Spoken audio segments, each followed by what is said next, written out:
BRS deputy floor leader Harish Rao మాట్లాడుతూ CM Revanth Reddy ఏం చేసినా దాని వెనుక రియల్ ఎస్టేట్ దందా ఉంటుంది అని, గతంలో హెచ్సియు, హెచ్ఐఎల్టీపీ, ఫార్మాసిటీ, ఇప్పుడు మూసీ అభివృద్ధి పేరిట మీ భూములు అంబానీ లాంటి వాళ్లకు కట్టబెట్టే కుట్ర చేస్తున్నాడని ఆయన అన్నారు. మీరు ఒక్కటి గుర్తు చేస్తా ఉన్నా, అసలు రేవంత్ రెడ్డి ఏం చేసినా దాని వెనుక రియల్ ఎస్టేట్ వ్యాపారం ఉంటుంది. యాజ్ ఎ చీఫ్ మినిస్టర్ ఆయన వేసే ప్రతి అడుగులో భూముల పంచాయతీలే ఉంటే రియల్ ఎస్టేటే ఉంటది. ఒకసారి మీరు గుర్తు తెచ్చుకుంటే 2.5 years of Revanth Reddy rule ఏం చేశాడు చూడండి. హైదరాబాద్ సెంట్రల్ యూనివర్సిటీ భూములు లాక్కుంటాను, దాన్ని వ్యాపారం చేస్తా ప్రయత్నం చేసినాడు. సుప్రీంకోర్టు మొట్టికాయలేసింది. తర్వాత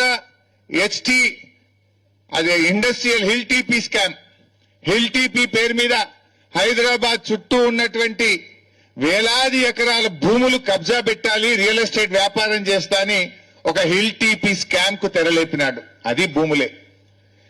ఫార్మాసిటీ కట్టాలని కేసీఆర్ గారు 14,000 ఎకరాల భూమి సేకరిస్తే అక్కడ ఫ్యూచర్ సిటీ పేరిట రియల్ ఎస్టేట్ వ్యాపారానికి అక్కడ ప్రారంభం చేసినాడు. ఈరోజు మూసీ సుందరీకరణ పేరిట ఇవన్నీ ఇండ్లు కూల్చి మీ అందరి భూములు లాక్కొని ఇక్కడ మళ్ళా బడా బడా కార్పొరేట్లకు, ఓ అంబానీకో అదానీకో ఒక మెగా కృష్ణారెడ్డికో ఈ భూములు కట్టబెట్టేటువంటి ప్రయత్నం చేస్తా ఉన్నారు. Again real estate. He has not done anything. ఈ 2.5 సంవత్సరాల రేవంత్ పాలనలో హైదరాబాద్ లో ఒక్క ఇల్లు పేదలకు కట్టింది లేదు.